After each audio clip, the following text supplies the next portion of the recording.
Hey my beautiful friends, thanks for tuning in for one more video. Um, Today I just wanted to share a little bit about my journey with food, my journey towards discovering intuitive eating, my struggles with disordered eating, um, and it's actually a follow-up from an Instagram post I did a little while back, which was on mindful eating.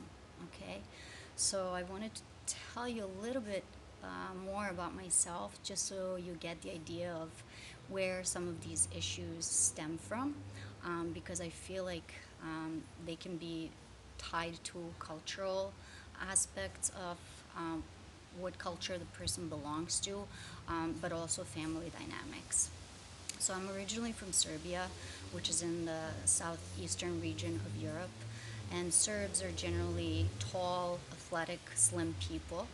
I'm on the shorter side, so I'm 5'3", but I'm also of the athletic build. I was never like a skinny, lanky type of a girl. Um, I was never fat per se, but I definitely had my struggles with body image and also my relationship to food. So to give you um, the story from the beginning, right? I was a very picky eater growing up. I didn't like all types of foods, um, but I can say that my palate was a little bit spoiled because my family always loved to cook, always loved to create different dishes. My mom was a phenomenal, and still is a phenomenal baker, baking cakes and cookies and all kinds of things. And my grandma was an amazing baker when it came to pastries, right? So she would make croissants and amazing homemade breads, and I loved to indulge in those types of foods, which if you know, simple carbs and sugars definitely have a tendency to change up the way we taste other foods, right? So I didn't really enjoy a lot of different vegetables. I did like fruits, um, but I also didn't like to eat a lot. I would eat to the capacity that I could at the age that I was. And I remember in some of my grandma's houses, you needed to wipe your plate clean, basically eat everything off of your plate, even if you're full, which is not a very smart way of eating, but that was just how it was. And I remember even when I was like 6 years old, my mom made me these two sandwiches for dinner. I remember it like it was yesterday. I was sitting at the kitchen table. It was around 9 p.m., and my head is bobbing up and down. I'm so tired, but I had to sit there until I finished my two sandwiches. And that was just so painful for me. I just could not finish the two sandwiches. So what I started doing as a sneaky little kid was taking pieces of my bread and putting it under the kitchen sink. And so no wonder we had a bunch of cockroaches at the time. But that was kind of my way of eating all the food. And so fast forward to the age of, I'd say 10. I was hit by a car. It was a pretty bad accident. I broke my leg. I was in a hospital for a little while. Had a full-on cast for 6 weeks, and then therapy and healing. After that, there was a lot of fear around me putting my weight back onto my standing leg. So it was a very tough time for me. I skipped like 3 months of school, I believe, at the time, and yeah, I struggled a lot. And then around the age of 11, my parents started to travel a lot for work. They were traveling to the United States, um, and they stayed away for a few months while I was living with my grandma. And so my grandma, giving me the unconditional love in the only way that she could, was to bake and make a ton of food for me. And she loved me in that way. And because I was entering puberty slowly, the chemistry in my body was changing. My cravings were changing as well. So I started to eat more. And I also hit a tremendous growth spurt. I grew a few inches in just a short span of time. So I developed some stretch marks in certain areas of the body where I grew, like the inner knee area and around my hips. And I also gained a few pounds. So I remember this incident, and like it was yesterday. One of my mom's coworkers saw me, and she knew my mom was away, and she said, "Oh my goodness, you gained so much weight. Your mom is not going to be happy about that." And that just hit me straight to the heart. It was such a hard blow, to the point that I thought, wow, is my mom not going to love me because of the way I look, because I'm changing and growing? And so that stuck with me. And I slowly started to develop a different relationship to food, almost like an embarrassment, right? An embarrassment about wanting to eat, an embarrassment about finishing my food and being hungry, embarrassment about my body developing and growing and looking different. And I started to diet at such a young age. I'd say from the age of 12 to 14, I was dieting on and off.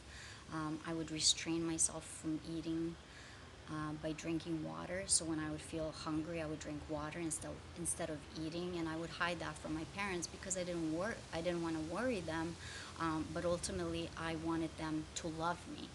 I wanted them to see me as perfect in the body that I was occupying. Um, I remember looking at my thighs and wanting to have a gap between my thighs because I thought that was beautiful, right? Because I would see other girls around me who were very tall and slim and athletic, and they would have this hole in their thighs. Um, Unfortunately for me, I had very strong athletic legs, and so that gap between my thighs was not there unless I starved myself. So I started starving myself. And I remember at one point my mom got really worried about my health, and she gave me an article from the newspaper where a girl died from anorexia. I apologize for the noise. There's something going on outside.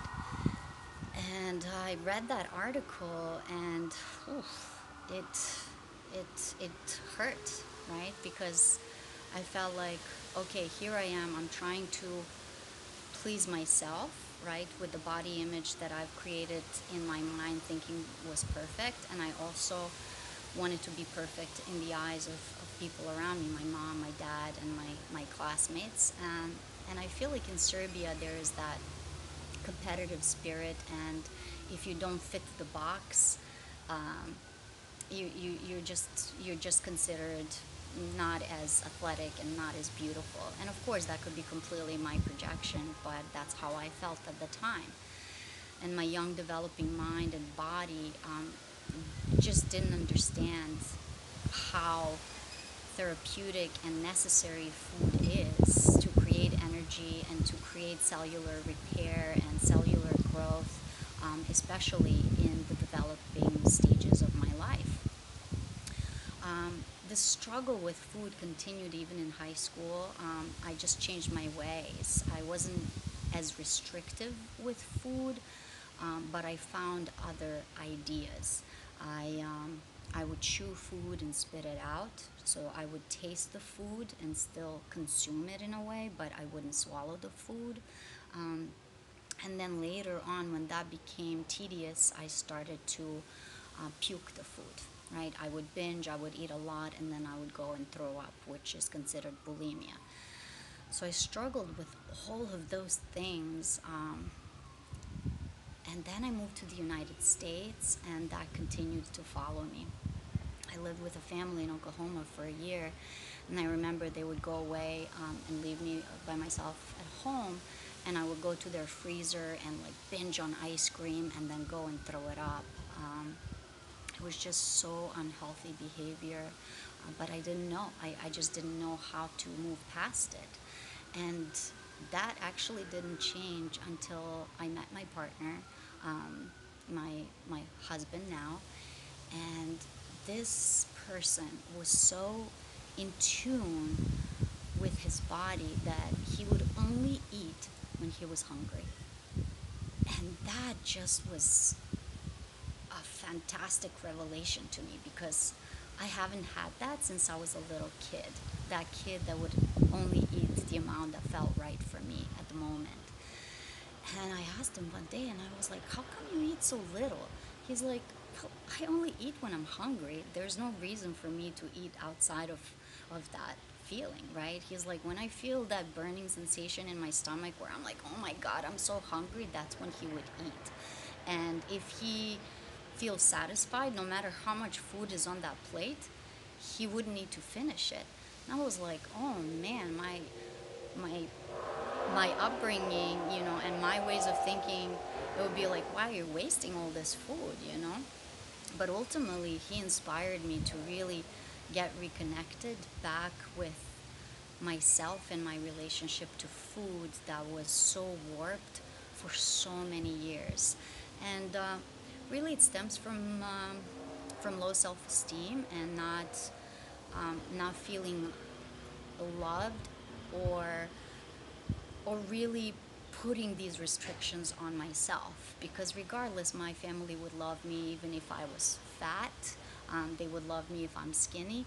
They would love me regardless, but I didn't believe that. I truly, truly believed that my exterior image was what was valued in my society and my family, which is totally not true. And once I finally reconnected with some type of normalcy with my regular appetite and food cravings, I found such relief from these shackles that I put myself in. I found joy in eating again, and there was no more fear that, oh my God, I'll gain weight. And if I gain weight, I gain weight. I'll lose weight at certain times of my life, and I'll gain some weight at certain times of my life, and that's just normal. It's a cycle of living, right? In certain times of the year, or depending on our levels of activity, our bodies will crave more or less food. Our bodies will crave certain types of food depending, again, on our activities levels, on the amount of brain power we're using, right? If you're a student, you're studying a lot, naturally your brain is going to require some sugar. And I'm not talking about like processed sugars, but that's just how brain operates. It needs sugar to create energy and create long-term energy, so it can sustain us in the long run. And so that was in my early 20s, right? So from the age of 11, 12 to my early 20s, that's a period of a decade, of 10 years of poor eating behavior. And intuitive eating can be challenging if you forgot how to do that, right? Also, if you're going through some health issues, or God forbid, you've gone through cancer and chemo and all of that stuff, that can also affect your appetite.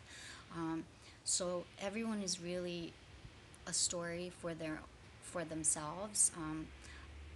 This video is not to give you advice per se. It's more about me sharing my story, and hopefully it sheds some light on how important it really is to nourish ourselves through healthy foods and really being in tune with our hunger signals. Once we get back in tune with our hunger signals, then we can finally um, eat intuitively, right? Which is what this video is all about. And that intuitive eating is, listen, if you're hungry in the morning, first thing you wake up, then eat in the morning. And if you're not, then if you can't eat until noon or 1 o'clock, then don't eat. One thing I do have to say is that sometimes, because our hunger centers have been thrown off because of life circumstances, you know, um, could be like 5, 6 in the afternoon and we haven't put anything in our body, I'd say, listen, you have to eat something, right? Listen to your body, develop these signals naturally again, get back on track slowly. It's definitely a journey. It took me years to get back on track with normal eating patterns, and patterns that are actually healing for my body and are supporting cellular repair and cellular growth. And yeah, I really encourage you to think about that. And if you have a story you'd like to share, please feel free to share that with me. Shoot me a comment. Find me on Instagram. I'd love to hear you about your journey. I'm sure there's plenty of people out there that can resonate with this story, and I hope my story can help you get better. Thank you so much for watching, and I'll see you next time.